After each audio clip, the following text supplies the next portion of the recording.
Sir, bago tayo magsimula, yung unit lifetime warranty, ha? Kung sakaling magka-problema, ilang linggo, ilang buwan, mula ngayon, message ka lang kagad sa amin. Okay? Okay mga Karsop, Sir Luis is in the house, no? Kasama siyempre si Madam. Madam, meron ka bang gusto i-shout? Di ba? Ayaw mahihain si Madam. Look, yung target. So, mga Karsop, 2011, T-Rex High Kappa. Na-inlove agad si Sir, di na pumili ng iba eh. Nakita lang niya, no? So, the silver edition to, and what is good and special about this? This is a full upgrade version, okay? Hindi pa pala. So, hindi pa siya naka-hammer protection pad, pero i-upgrade ko na yun. Ibibigay ko na ng libre yun. No? So, later on, i-remind mo ako, i-upgrade ko to, Sir, ha? Okay. So, yung unit full upgrade version, naka-hammer protection pad na, naka-hop-up rubber, naka-fine-tuning trigger job, etc. Lahat naka-base dito. Plus, yung attachment na laser, ito nilagay na natin. Okay. So, Sir, meron lang akong reminder regarding sa laser. Yung flashlight, okay lang sa mata. Yung laser, concentrated kasi yun, medyo nagkakaroon ng paglabo ng mata pag natutukan yung ingat lang, ha? Okay. Kung sa kalaban, pwede. Okay na. So, itong unit na to, medyo may kabigatan talaga siya kasi full metal mula ulo hanggang baba. Isa sa pinaka-trusted, reliable na unit na hindi naman ganun kasakit sa bulsa na talagang tumatagal. Out of the box, upgraded. Naka-optic front, naka-optic rear, then naka-magwell na rin. Okay? And sinabi naman natin kay Sir yung silbi ng magwell. Normally kasi ito pang competition yung magwell, pero kasama na yan dyan. Ayan. Okay. So, ito unit na to, demo test fire natin. Number 1, Sir, silicone oil po. Importante po ito para yung unit nyo tumagal, para hindi mag-wear and tear, para hindi magkaroon ng leak. Number 1, pindutin po yung valve, then sprayan. Okay. After that, hayaan mong pumasok, tapos dito. Lalagyan. Lang naman, Sir. Then, sa unit, kunin, ikasa, sprayan dito sa slide stopper, sprayan dito sa nozzle, yung kulay itim. Yun lang, Sir. Yung unit, hindi every laro i-sprayan. Safe to say na every 15 full rounds. Okay. Isang full rounds is 27 plus 1, total of 28. Pero ang recommended ko palagi, less 5 palagi. So, 20 to 23 rounds lang ang ilalagay ninyo para yung spring hindi naman ganong mapiga, ma-stress, mag-loose. No? Kaya, kumbaga, para may allowance. Okay, so meron ng silicone oil, maglagay tayo ng bala.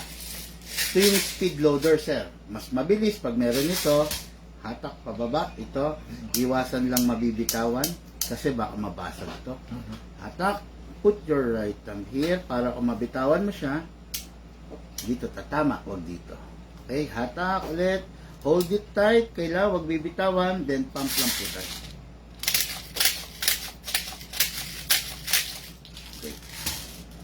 Kung mapapansin ninyo, Sir, nagkaroon siya ng bungi. Kalugin nyo lang sideways para umalign yung bala.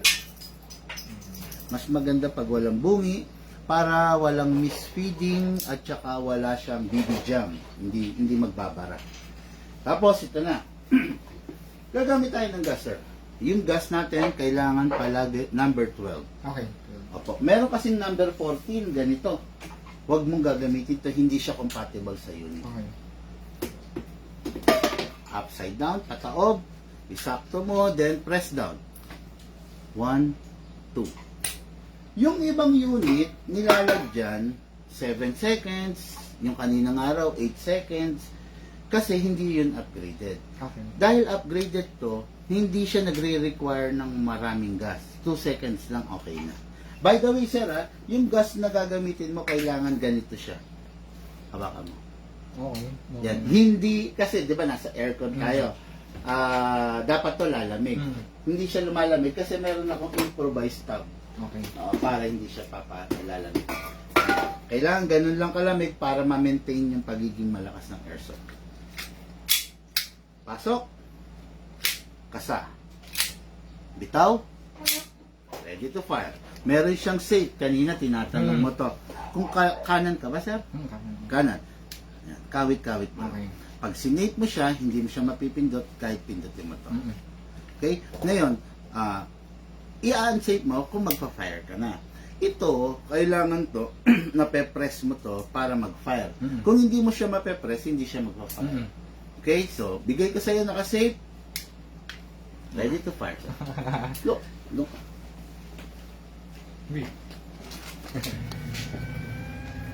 Okay. Firing 2011 High Kappa Silver Edition.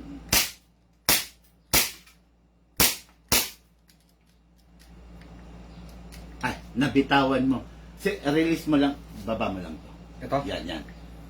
Okay, firing again. So, Nabibitawan yung beaver. Yan. Relax lang. yung ano niya, yung alignment niya, nakataas siya. Mataas ba? Ayun o. Pag sinasakto ko siya nasa taas. Anyway, maganda naman ang pulso mo. Maayos naman. Okay, so yun na.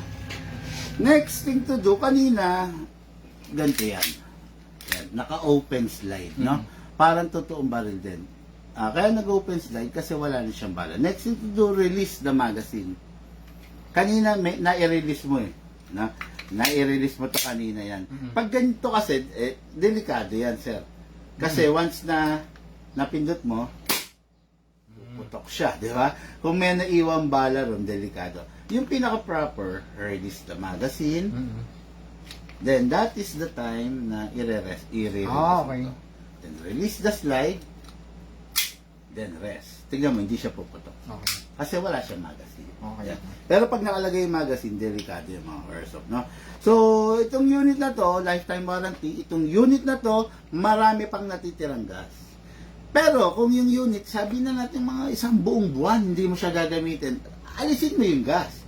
Oh, no? Pero kung let's say, mga weeks lang naman, 1 week, 2 weeks, okay lang naman na may gas, no? Wag lang talagang straight na may gas, tapos itatabi mo na siya, ganun, wag.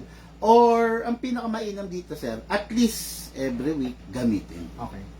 Tapos, yun nga, sabi ko, mag-i-spray ka ng oil, hindi every day.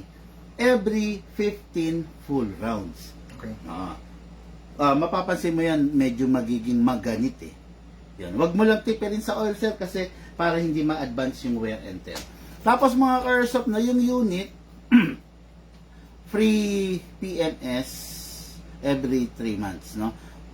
Kung halimbawa madadaan ka rito or kung may time ka, palalamove mo lang, libre lang yan, sir. Okay. Cleaning pa, then retuning ng unit para back to, kumbaga, fresh ulit every 3 months. Tapos, ayun lang mga airsoft, kung sakali may problema, tawag lang po para ma-resolve natin agad. Sir Luis, no? Tama, sir? Ayan, of Pasig City. Thank you. Madam, ayaw talaga. Gusto mo mag-fire? Ayaw naman. Okay guys, yun lang muna. Thank you and have a blessed day to all.